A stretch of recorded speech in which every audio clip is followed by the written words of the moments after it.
Hello, and welcome back to another episode of the Smart Start Recreational Therapy Insights YouTube series by Smart CEUs Hub. I'm your host, Nathan Lamaster, the founder of Smart CEUs Hub. And folks, I gotta say, we are on episode number 48. Yes. So at the beginning of the year, I wasn't sure we would be able to complete the whole 52 episode goal that we had. We are 4 episodes away from reaching that goal, and hopefully you have found these really valuable. Every single Monday we've been putting these out, and hopefully giving you some ways to think about things, challenge you to try new things, well as learn more about how to do certain things in the field. And all that, pretty much anything recreational therapy related. Okay, so this week, as I spoke about in the teaser last week, we're on to marketing and advocacy in recreational therapy.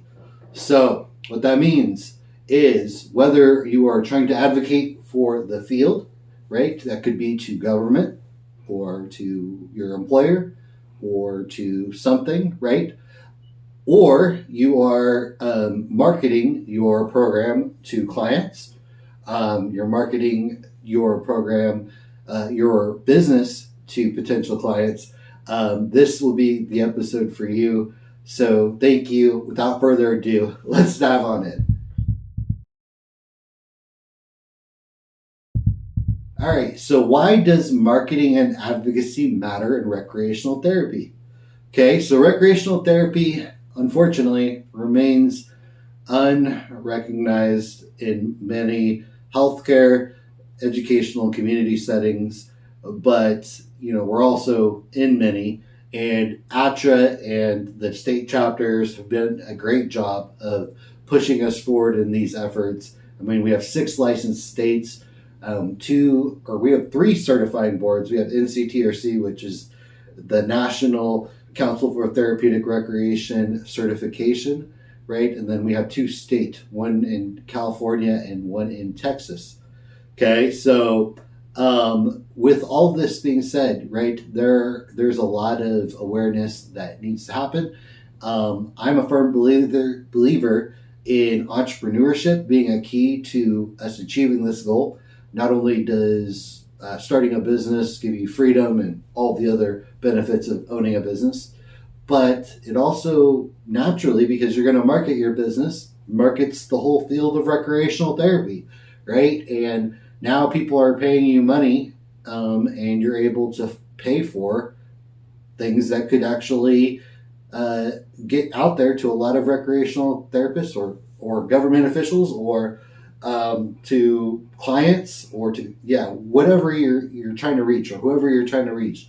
Your marketing can do that with your marketing dollars. So all right, we're gonna do some bullet points now. So advocacy helps increase awareness, build policy support, and create job opportunities. Yes, it does. More people know about it, more people want to hire recreational therapists.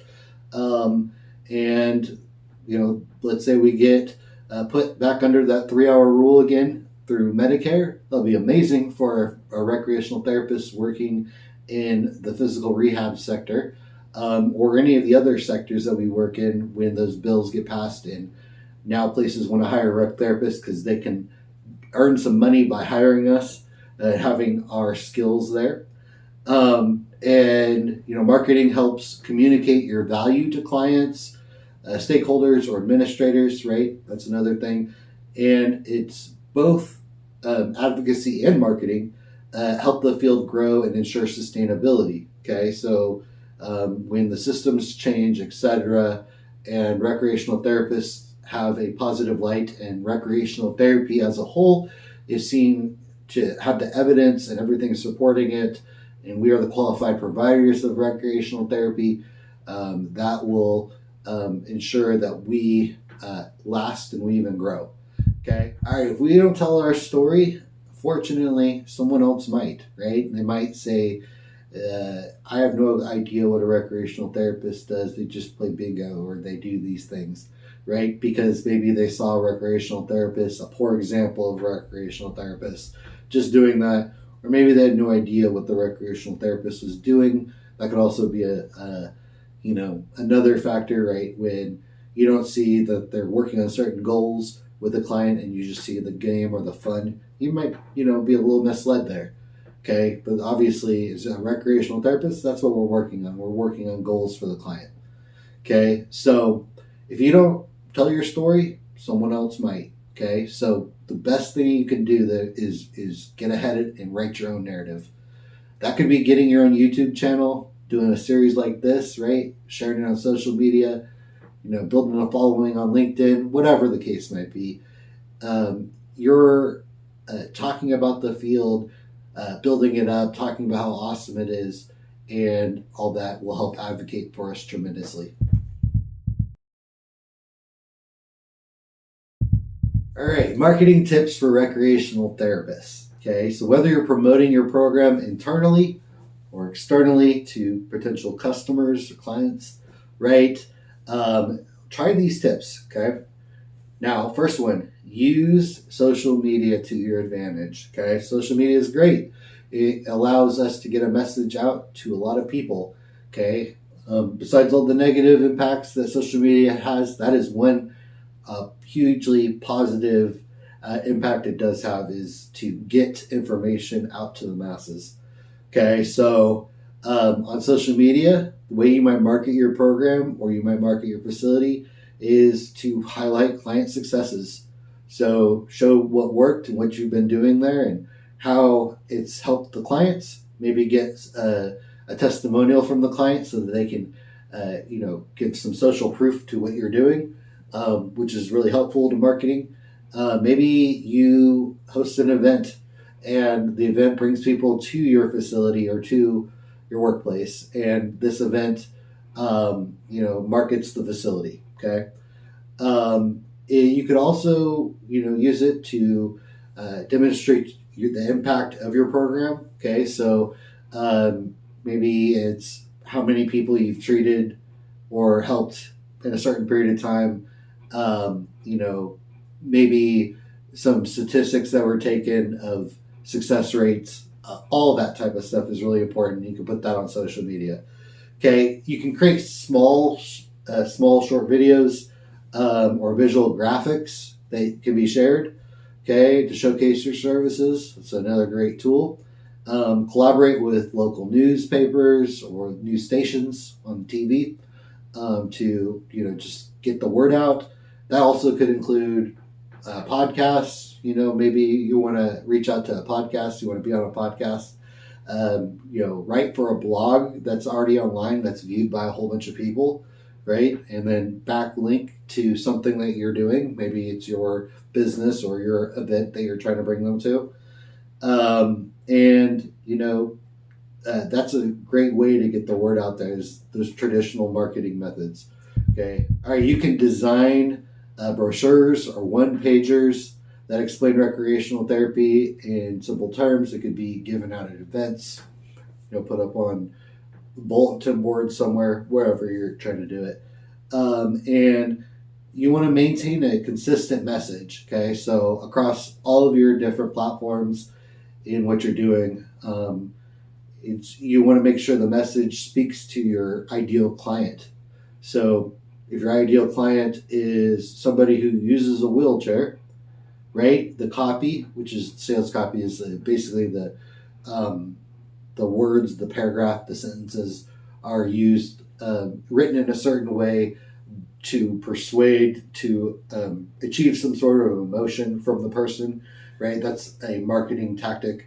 Okay, so you want to have who you're helping, how you help, okay, and why it works. Okay, and if you work in a facility, just remember that internal marketing, your program to maybe other parts of the facility, matters too. Okay, so let the nurses, doctors, teachers, administrators, coworkers of any sort, right, know what you're doing with clients, because then they know, man, this is what recreational therapy is. This is pretty awesome.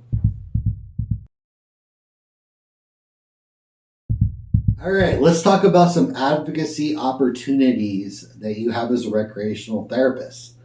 Now, advocacy doesn't always require lobbying down at the Capitol building, although that's a great way to get certain things passed and bring attention to your local senators and representatives. Okay, but you need to be on it. Just a little tip here, because they change every 2 years or so, right? And you're going to have to most likely re-educate the next person. But get on that. Great things do happen when you start doing that. Okay, so it could start with conversations or just visibility, spreading visibility. Okay, you might want to participate, organize awareness campaigns for RT Month. That's a great thing. So February is Recreational Therapy Month in the U.S., and so recreational therapists do a really good job of promoting our field during that time. And we could even do more, right? Maybe we take out a Super Bowl ad one day. Anyways, all right. You could speak at local health fairs, community events, or hospitals. You could join your state recreational therapy association, okay, or the national ATRA, okay, and you can get behind that to help with marketing initiatives that they're promoting at that time.